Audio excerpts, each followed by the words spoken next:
The breaking point. The hall of the Galactic Council shimmered with banners of 100 species, and the ceiling glowed with the light of distant stars. Every delegate in the chamber believed this summit would end in another long debate, where the humans would eventually bend as they always did, offering patience, compromise, and calm words in the face of arrogance. But this time was different. The human delegation walked in with an air that seemed heavy, as though they had carried the weight of too many insults and too many sacrifices for too long. Their ambassador, Elias Ward, was known for his calm voice and diplomatic skill. Yet as he took his seat, there was no warmth in his expression. The council chancellor, a tall avian being with golden feathers, opened the summit with grand words about unity and peace, but even as he spoke, laughter and dismissive murmurs came from other delegates whenever the word human was mentioned. They had grown too used to mocking the species that had defended borders and provided resources without demanding glory. The debates dragged on for hours. Humanity's proposals were reasonable. Shared patrols in pirate-infested regions, fairer trade routes, equal voting rights within the council decisions. Yet every suggestion was twisted or ridiculed. A reptilian warlord hissed that humans were weak farmers pretending to be soldiers. A crystalline envoy laughed that humans were a short-lived species desperate for recognition. Each insult was a needle pressed deeper into the patience of the human delegation. Elias sat quietly, his hands folded, listening as one by one the voices around the chamber dismissed his words. He had seen it before, but this time he did not feel the duty to endure it. When he finally rose, the entire chamber fell silent.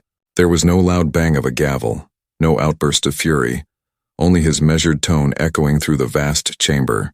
He spoke of battles where human fleets had defended worlds not their own, of trade routes where human merchants carried supplies to colonies on the edge of survival, of peace treaties where humanity had been the one to hold the line between rivals who would have destroyed each other. He reminded them that every time, humanity had been told to wait for recognition, to wait for fairness, to wait for respect that never came. His voice carried the exhaustion of generations, and even those who hated humans felt the weight of his words. Then came the moment no one expected.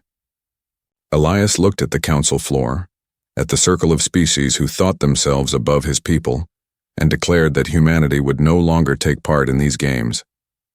"We came here in good faith," he said, his voice steady. "We offered peace, fairness, and cooperation. You mocked us. You insulted us. You made clear that to you, humanity is nothing but a tool to be used. So hear me now, we withdraw. Humanity will no longer beg for a seat at this table. We will decide our path without you." Gasps rippled through the chamber. The avian chancellor tried to interrupt, but Elias raised a hand and silence fell again. The other human delegates rose with him, their faces calm but unyielding. Without another word they walked out, their footsteps echoing like drums of finality. The great doors of the chamber closed behind them, and for the first time in centuries the Galactic Council felt the weight of absence. The seat of humanity, once a symbol of patience and balance, was left empty. At first there was stunned silence. Then the chamber erupted into noise. Some laughed nervously, insisting humanity would return as they always did. Others whispered in worry, remembering how human fleets had been the shield of frontier colonies. A few species often scorned themselves, looked at the empty chair and wondered if this was the beginning of something much larger than they understood. For the first time in living memory, the council realized they might have pushed too far.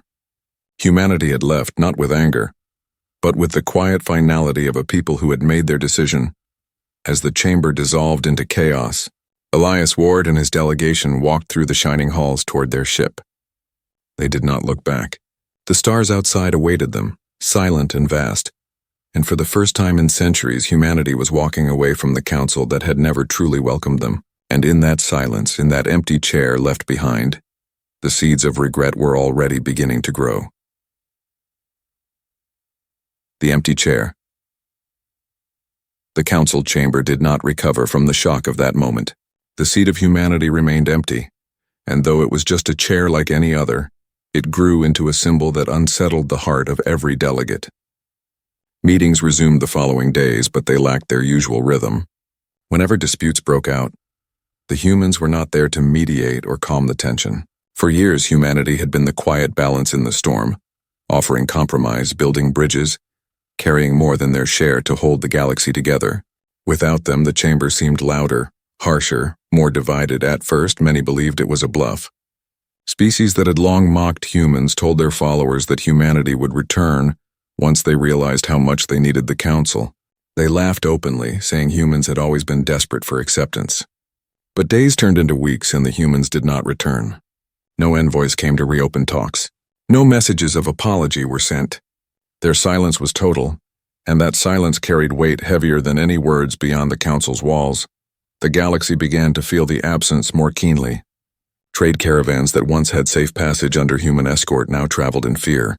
Pirate raiders, long held at bay by human patrol fleets, struck with boldness, taking cargo, enslaving crews, and vanishing into the void.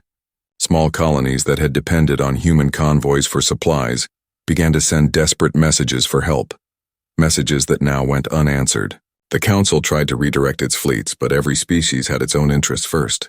No one wanted to sacrifice their warships to protect worlds that were not theirs. Not when humanity had always taken on that role before.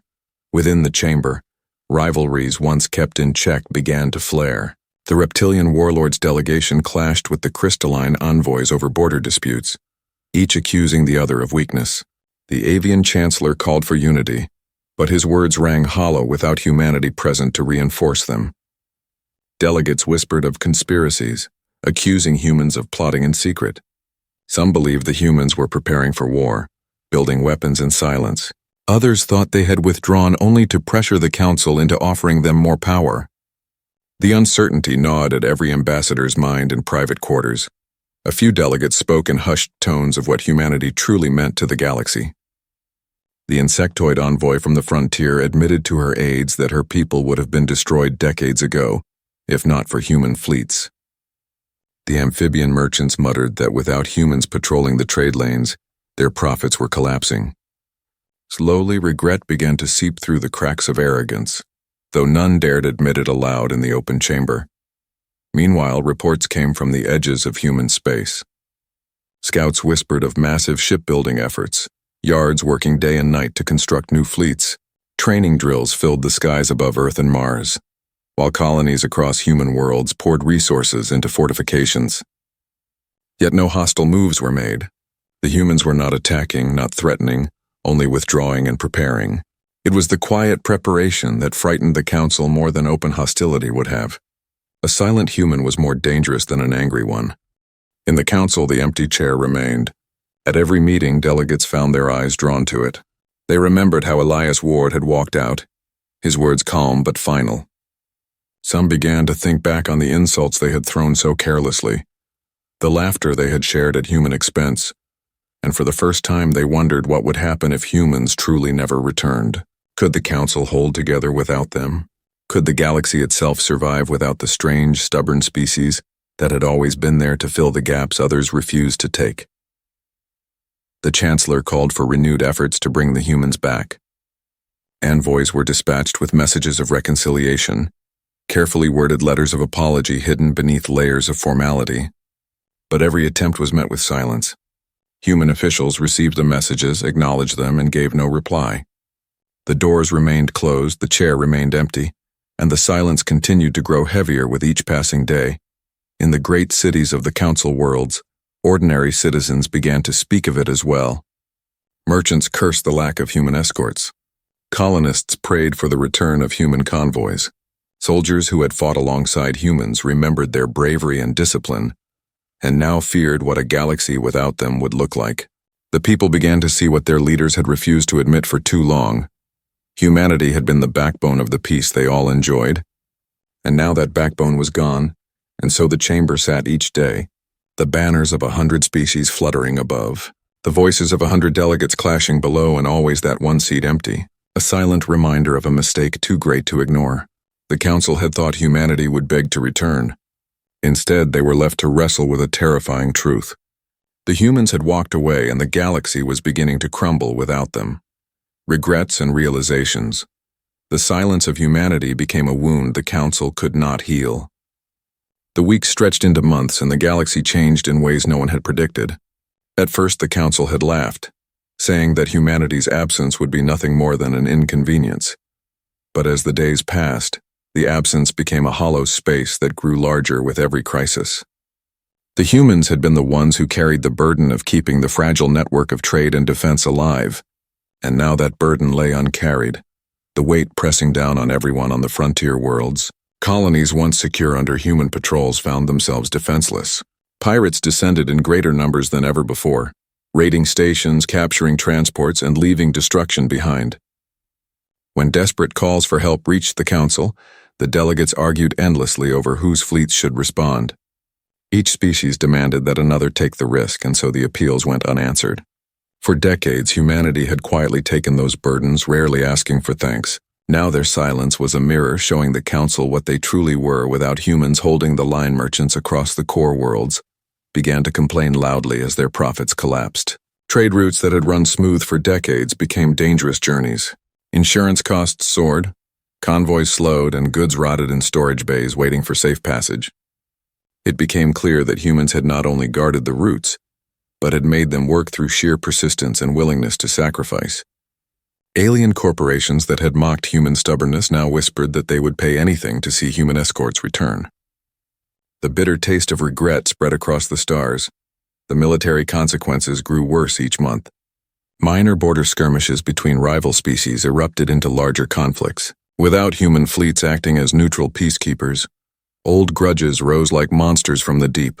The reptilian warlord whose insults had helped drive humanity out launched a campaign against his crystalline neighbors, claiming new territory, while the Council was paralyzed. In the past, human ships would have appeared to enforce ceasefires, but now there was nothing. The Council tried to organize joint patrols, but distrust ran too deep. No one wanted to fight side by side when they all remembered how easily humans had filled that role without complaint. In quiet moments, some delegates admitted the truth to themselves. They had built the illusion of peace on the foundation of human strength and human patience. That foundation had been invisible because humanity had asked for so little in return. But now that it was gone, the whole structure was collapsing. The insectoid envoy, whose colonies had survived thanks to human convoys, found herself unable to sleep, haunted by the image of Elias Ward's calm face as he walked out. The amphibian merchant guilds began sending secret feelers to human space, begging for trade agreements outside the Council's reach. Each gesture was ignored, but the desperation grew. The Council chambers themselves became a place of constant chaos. The empty chair had become more than a symbol. It was a ghost at the table, a silent reminder of failure. Every time voices rose in argument, eyes drifted to that chair. Every time a delegate called for order, the silence of humanity reminded them of how little control they had left. The Chancellor tried to project strength, but his golden feathers had lost their luster, and his speeches sounded hollow against the growing storms outside the chamber walls. Beyond politics and trade, ordinary citizens began to speak differently about humans. Once mocked as impulsive and rough, they were now remembered as brave and dependable. Stories spread of human soldiers who had held the line when others fled, of human captains who had escorted alien convoys without asking for reward, of human doctors who had stayed behind on plague worlds to treat the dying. What had been overlooked in the noise of arrogance now shone bright in memory. Regret seeped into every corner of the galaxy, and whispers turned into open discussions about how much they had lost. Meanwhile, human space remained quiet and closed. No raids, no invasions, no grand announcements. Instead, there were reports of massive construction, of fleets being built in silence, of colonies training as though for war. The Council was forced to watch helplessly, uncertain whether humanity was preparing to defend itself or preparing to strike. That uncertainty gnawed at them more than any open hostility would have. They had thought humans needed the Council. Now they feared it was the other way around, and still the empty chair waited. Every session began with its presence looming over the chamber. Every decision felt smaller without the steady hand that once guided them. The Council had thought themselves wise and eternal, but now they realized they had built their peace on the backs of a people they had never respected. The mistake was clear, and the galaxy was beginning to pay the price. Humanity had withdrawn, and the Council could no longer deny the truth. They had driven away the very species that had held the galaxy together, the human silence. The galaxy had grown used to the sound of human voices in every hall of power and every battlefield where peace was fragile. Now that silence was louder than war drums, the Council sent envoys again and again, each carrying gifts, apologies, and promises of change. But the humans answered with nothing. Their ships did not come to council space. Their diplomats did not step foot in the chamber, and even their trade routes bent inward, no longer reaching toward other species. To the galaxy, humanity had vanished into its own shadow. The alien spies sent to the borders of human space reported activity that unsettled the council. Shipyards on Earth and Mars glowed like furnaces, birthing warships at a pace never seen before. Colonies across human systems drilled their militias, soldiers trained day and night, and resources once traded freely now disappeared into hidden stockpiles. Yet through all this buildup, humanity did not cross their borders, did not threaten, did not attack. They only prepared, and that quiet determination terrified those who watched. It was like standing at the edge of a storm, feeling the pressure grow heavier with each passing hour, waiting for the moment when the winds would break. Inside the council chamber, the debates grew more frantic. Some delegates demanded that the council act before humanity became too powerful. Others argued that to act against them now would ignite a war no one could win. The chancellor tried to maintain order, but every session spiraled into shouts and accusations. Always the empty chair seemed to stare back at them. It was as though humanity was still present, judging them without speaking a word. That silence weighed on their hearts more than any insult ever had. Ordinary people across the galaxy began to speak more openly about what they had lost. Merchants cursed the long delays in trade that had once been smooth under human escorts. Colonists begged their leaders to restore ties with humanity, remembering how human convoys had delivered medicine and supplies without fail. Soldiers who had fought side by side with human comrades wrote public letters, recalling the courage and loyalty of their allies. Regret was no longer confined to whispers in private halls. It was shouted in markets and spoken in the streets. The council could not silence it, no matter how hard they tried. Human silence, however, was not emptiness. It was a wall, a shield, a refusal that spoke louder than speeches. The only time humans spoke was through a single transmission, cold and brief, sent after yet another envoy begged them to return to the table. "We offered peace," the message said. "You mocked it. We offered trust. You spat on it. We will not come crawling back. We prepare for ourselves now. Do not mistake our silence for weakness." The message ended there, leaving the galaxy trembling at its blunt finality. The council chamber erupted after the message. Some shouted that humans were declaring war. Others insisted they were only protecting themselves. But beneath the arguments, all could feel the same truth. Humanity had changed. They were no longer the patient mediators who carried the galaxy's burdens quietly. They were building something new in silence, and no one knew what shape it would take. The reptilian warlord, once the loudest voice against humanity, grew uncharacteristically quiet after the message. Even he could see that if the humans turned their strength outward, no species alone could stop them. The crystalline envoys, once mocking, began to plead in private sessions for reconciliation. The insectoid envoy whispered to her peers that perhaps it was too late already. Each night, rumors spread like fire through the stars. Fleets being finished, weapons tested, colonies united under one vision. Humanity was no longer waiting for respect. They were claiming their future without permission, and still the silence held. Council sessions became rituals of futility, words echoing in chambers that no longer mattered. The galaxy's great leaders were beginning to see what their citizens had already realized.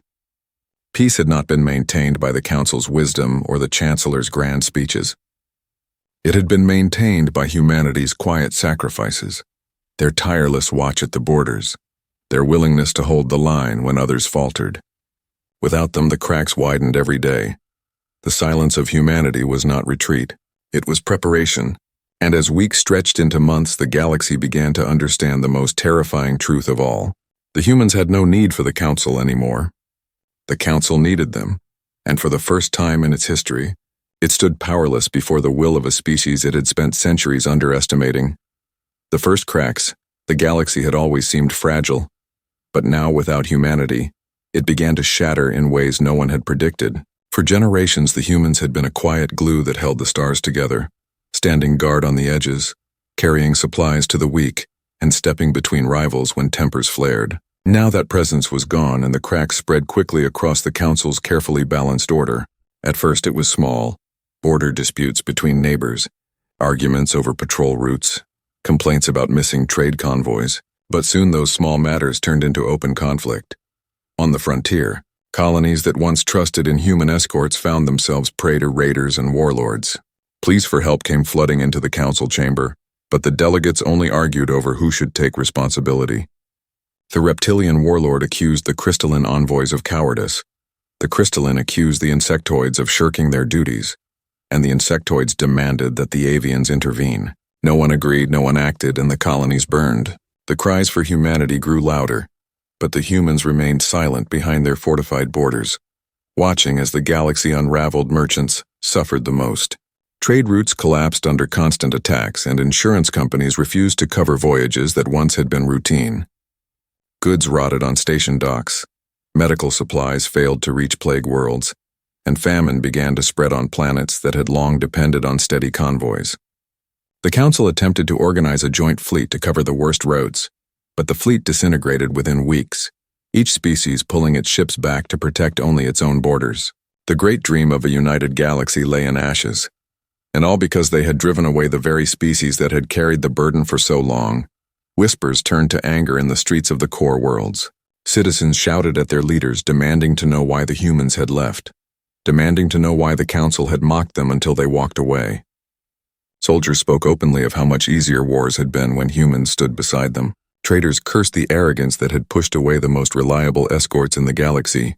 Ordinary people who had once laughed at human stubbornness now begged for their return. Regret no longer belonged to the delegates in their chambers. It lived in every market and every household across the stars, but humanity did not answer. Reports from spies painted a picture that both frightened and fascinated the Council. Human fleets grew larger by the month, their shipyards blazing with activity. Entire colonies drilled day and night, turning even farmers and miners into soldiers. Science stations turned away outsiders, but the little information that leaked out spoke of weapons never seen before, of engines that could outrun any known drive, of shields that glowed with strange new power. Humanity was not preparing for defense alone. They were preparing for a future where they stood independent of the Council, and perhaps above it. The first open war broke out between the reptilians and the crystalline. Their ancient hatred reignited over a border system rich in resources. Without human mediators, the conflict flared into full battles, fleets clashing, planets bombarded, civilians fleeing by the millions. The Council sent pleas for ceasefire, but no one listened. In past times, humanity would have arrived with ships between the two forces, forcing peace through sheer determination. Now there was nothing. The galaxy watched as two great powers bled each other, and the Council proved powerless to stop them. For the first time in living memory, entire sectors called for secession from the Council. Worlds on the edge claimed they would be safer if they aligned themselves directly with humanity, though humanity had offered them no promises. Others threatened to form their own coalitions. The grand experiment of unity was falling apart, and the cracks widened every day inside human space. The silence remained. The leaders of Earth said nothing to the outside galaxy. Their ships did not cross into foreign borders. Their diplomats did not speak, but their preparations continued with relentless focus. To the Council, it was the silence of a storm-building strength. To ordinary citizens across the galaxy, it was the silence of hope, the hope that humanity might return. Though no one could be certain whether they would return as saviors or as conquerors, the empty chair in the Council chamber had become more than a symbol now. It was a wound that would not close, a reminder of arrogance, a mark of shame. Every argument, every failed vote, every desperate plea for order circled back to that seat. The Council had laughed when humanity walked away. Now their laughter was gone, replaced by fear and the first whispers of collapse. The cracks were spreading, and everyone knew the truth. Without humanity, the galaxy was beginning to fall apart, and nothing could stop it. The Council's plea. The war between the reptilians and the crystalline raged on until entire fleets lay shattered, and once thriving colonies had turned to ash. The Council tried again and again to send mediators, but none carried the authority that humans once had. Every envoy was dismissed or ignored. The galaxy had entered a season of chaos, and the leaders of the Council could feel the walls closing in around them. Trade had collapsed. Border disputes erupted into constant skirmishes, and piracy rose to levels not seen in centuries. For every problem, the same truth whispered through the chamber. This would not have happened if the humans had remained. At last the Chancellor stood before the chamber and spoke words that had never been heard in its history. With his golden feathers dulled and his voice heavy, he admitted that the council had been wrong. He confessed that humanity had been insulted, dismissed, and treated as tools instead of equals. The admission shocked the chamber, but it was also a release of tension that had built too long. Delegates who once laughed now bowed their heads, unable to deny the ruin around them. For the first time, the council agreed that they must swallow their pride and plead for humanity to return. A summit was called, one not to mock or dismiss humanity, but to beg for their presence. The council sent invitations written in humble words, not demands but requests. Messages were transmitted across the stars, carried by the fastest ships, each one carrying the same desperate plea: return. The council chamber was prepared with banners of peace, the empty chair polished and set at the center, waiting for the humans who might never come. Delegates rehearsed apologies, words they had never spoken to any species, each one hoping that perhaps humanity would listen. For weeks the chamber waited, hope dwindling with each silent day. Then at last a signal came.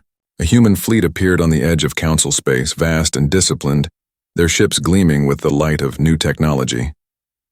They did not arrive as guests, but as a wall of power, surrounding the system with quiet precision. From that fleet came a single vessel, carrying human envoys, and when it landed at the council station, the galaxy held its breath. Elias Ward himself walked into the chamber once more. Months had passed since he had left, yet he looked harder, colder, as though the weight of silence had carved his spirit into steel. The entire chamber rose at his entrance, not in mockery but in fear and respect. Where once they had laughed, now no one dared. The empty chair was offered to him, but he did not sit. Instead, he stood at the center of the chamber, his gaze sweeping across every delegate, and the silence that followed was heavier than any speech. The Chancellor bowed his head and begged forgiveness. He spoke of regret, of mistakes, of the suffering the galaxy now faced because of their arrogance. Other delegates followed, their voices trembling as they admitted their wrongs. Some even wept openly, pleading for humanity to return to bring balance once more. It was a sight no one had imagined. The proud rulers of 100 species begging before the people they had scorned. Elias listened without speaking, his face unyielding. When the last voice faded, he finally spoke. His words were not kind nor cruel but firm. He reminded them of every insult, every slight, every sacrifice humanity had made that was repaid with scorn. He told them that the galaxy had mistaken patience for weakness, and now they faced the truth of what humanity had always been. He did not promise forgiveness, nor did he accept their apologies. Instead, he declared that if humanity was to even consider cooperation again, it would not be as servants or mediators. It would be on humanity's terms, conditions that would be written by their hand and enforced by their fleets. The chamber shook with murmurs of fear and uncertainty, but no one dared oppose him. The reptilian warlord who once hissed insults remained silent, his eyes downcast. The crystalline envoys who had laughed now trembled in their seats. Even the Chancellor, once so proud, nodded in submission. For the first time in history, the Council did not hold the power. Humanity did as Elias finished speaking. The human envoys withdrew, leaving their conditions written in stark, uncompromising terms. The Council was left in silence, staring at the chair that was no longer empty, but now more terrifying than ever. They had begged for humanity to return, and humanity had answered not as humble participants but as power brokers. The galaxy could not ignore. The final choice. The council chamber was never the same after the humans returned. The conditions they had laid upon the table were heavy, each one a demand that stripped away the arrogance of old powers. Equal votes for humanity in all matters of security and trade. An end to the mocking vetoes that had long silenced their voices. Shared responsibility for frontier defense with resources contributed fairly by all species, and above all, respect for human sovereignty without interference. These were not requests but ultimatums written in the cold ink of necessity. The delegates read them in silence, their hearts filled with the knowledge that rejecting them meant ruin. The Chancellor rose slowly from his seat, feathers dulled and wings lowered. He spoke in a voice weary with shame, telling the chamber that they had no choice but to agree. Some tried to resist. The reptilian warlord hissed about honor, demanding that they not bow to humanity. The crystalline envoys muttered of traditions older than the human species itself. But their words carried no weight anymore. Outside, orbiting the station, the human fleet waited, silent and immovable, a wall of steel and fire that could not be ignored. And deeper still, the galaxy's people had already chosen their side. Across colonies and trade stations, across mining outposts and merchant hubs, voices cried out for humanity. They wanted the ones who had once kept them safe, the ones who had carried their burdens when no one else would. The people no longer trusted the council. They trusted the humans. Elias Ward stood in the center of the chamber as the debate sputtered and faltered. He did not raise his voice, he did not threaten, but every word he spoke carried the weight of truth. Humanity had offered peace once and had been scorned. Now they offered terms, not as servants but as equals. The galaxy could accept and rebuild, or it could reject and collapse. The choice was no longer in humanity's hands. It was in theirs, hours dragged into days, as the council argued, but the outcome was never in doubt. Piece by piece, the delegates signed their acceptance. The reptilian warlord lowered his head and admitted defeat, his people too exhausted from war to fight again. The crystalline envoys, who had mocked humanity most cruelly, signed with trembling hands, knowing their shattered fleets could not withstand another conflict. Even the proud chancellor placed his seal, a symbol of submission to the very species he had once dismissed. When the final signature was pressed into place, the chamber was filled with silence, a silence deeper than any before. For the first time, humanity had not asked for respect. They had claimed it. News spread across the galaxy in waves. On the frontier, colonists cheered, believing at last their convoys would be safe again. Merchants reopened their ledgers, hopeful that trade would flow with human fleets guarding the stars. Soldiers on distant posts raised toasts in memory of human comrades, relieved that the alliance was reborn under new and stronger terms. For ordinary people, it was not politics that mattered, but survival. And they knew survival now lay in humanity's steady hands. Yet the humans themselves did not celebrate. They returned to their ships with calm faces, their fleet withdrawing in perfect formation. For them, this was not a victory but a necessity. Elias Ward told his delegation that humanity had learned a lesson that would never be forgotten. They had begged once for respect and been mocked. They would never beg again. The galaxy had finally seen what happened when humans withdrew, and they had seen what humanity could become when left alone to prepare. The council had been forced to confront its mistake, and the galaxy had been forced to admit a truth it had long denied on Earth. The news was greeted not with parades but with quiet determination. The shipyards did not slow, the drills did not end, and the scientists continued their work. Humanity knew that respect once gained must be guarded carefully. They would sit at the council table again, but this time with their own voice, their own strength, and the knowledge that the galaxy had bent because it could not break them. They were no longer the overlooked species desperate for recognition. They were a power in their own right, unyielding and undeniable. Back in the chamber, the empty chair was no longer empty. It was filled by humanity, not as a guest, not as a mediator, but as an equal whose presence demanded silence and respect. The council had realized its mistake, but the lesson had come at a cost the galaxy would never forget. Humanity had walked away once, and in doing so had shown the stars what happened when the underestimated finally chose to rise. And though peace was restored, it was a different peace, one born not of arrogance but of fear, respect, and the undeniable truth that humanity had become the center no one could ignore. The galaxy had thought the humans would always be there, silent and patient. They had been wrong. Now they knew the truth. Humanity had not been weak. Humanity had been the strongest of them all. Final last part. The council chamber that once rang with arrogance now stood in humbled silence. The banners of 100 species still hung above, but their colors seemed faded against the weight of history that had just unfolded. Where once laughter had greeted human proposals, now respect filled the air like a tide too strong to resist. Humanity had returned not to plead but to dictate, and the galaxy had bowed because the galaxy had no other choice.